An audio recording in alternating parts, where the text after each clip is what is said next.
السلام عليكم ورحمة الله وبركاته. ازيكم يا حبايبي؟ عاملين ايه؟ صباحكم مشرق بنور الله. اللهم صل وسلم وزد وبارك على سيدنا محمد في كل نفس ووقت وحين وفي الملأ الأعلى إلى يوم الدين.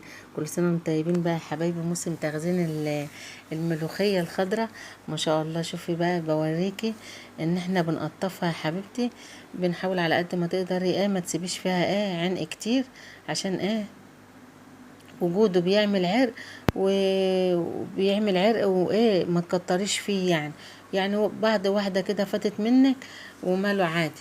هنا قطفتها كلها يا حبايبي ما شاء الله. الملوخية الناعمة اللي تبقى ورقتها ناعمة كده اللي تجيبيه تبقى مش خشنة، تبقى ورقتها ناعمة ومش مخرمة. وهنا بقى يا حبايبي بوريك ان انا قطفتها كلها واقوم غسلاها طبقين، طبق اشيل من هنا انشل من هنا احط هنا عشان كلها بتبقى رمل طبعا يا حبيبي.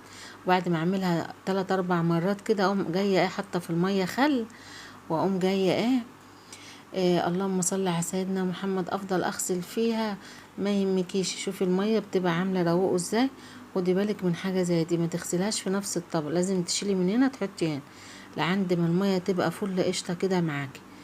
شوفي لازم تحافظي برضو على صحة اولادك وحبايبك، كل ده امانة يا حبايبي نتحاسب عليه. هنا المية غلت يا حبايبي، حطيت فيها معلقة سكر واقوم جايه ساقطه فيها الملوخيه. هتسلقي الملوخيه؟ والله هتسلقي الملوخيه وما تخافيش خالص ما شاء الله، ولا تخرطي ولا تتعبي نفسك.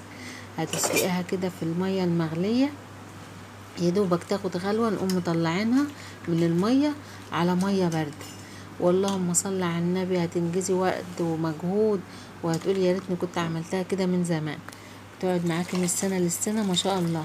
هما دول بس كانوا كيلو وربع كده عشان زوجي واولادي ما بياكلوهاش، فجبت كيلو وربع كده على قدي. قولي ربع كيلو طلع في التقطيف وكده، وده قيمة كيلو كده. حطيت لترين ميه مغلو، حطيت معلقه سكر ليه بقى؟ ما شاء الله جماد حافظه وما شاء الله تحافظ على اللون اخضر جميل كده معاكي. هنا يا حبايبي بعد ما حطيتها على ميه بارده، بردت خالص اهي معايا، جبت شفشق الخلاط حطيت فيه شويه ميه كده، واقوم جايه ضربهم ضربه دول على مرتين، بحيث ان انا اقسمها اكياس صغيره كده يا دوبك بس على قد اضربها بقى في الخلاط ضرب متقطع اما تلعن معايا خالص.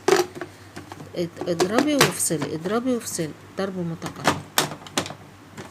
بتشرف طبعا يا حبايبي بكل اللي بيشتركوا في القناه، وجودكم على راسي من فوق. الله يسعدكم يا حبايبي يا رب، ويسعد كل اللي بيقول لي كلمه حلوه، الله يكبر بخاطره ويرضيه يا رب. شوفوا حبايبي ما شاء الله اللهم بارك، شوفوا النعومه والجمال، شوفوا ما شاء الله، وفيها عرق اللهم بارك. طبعا انت بتقسمي على تبع افراد اسره. انا قلت لك ان انا هعملها بس يعني هعمل الكيلو دوت قولي على 4 اكياس كده على قدي بس. شوفي حبيبتي بتطلع بقى يا دوبك تحطيها على الرخامه بس 15 دقايق، تكوني خاليه الشوربه تقومي سقطاها فيه ما شاء الله. شوفي الخضار اللهم بارك، وهنبقى نعملها سوا ان شاء الله. متنسونيش يا حبايبي باللايك والاشتراك. الله يسعدكم حبايبي يا رب.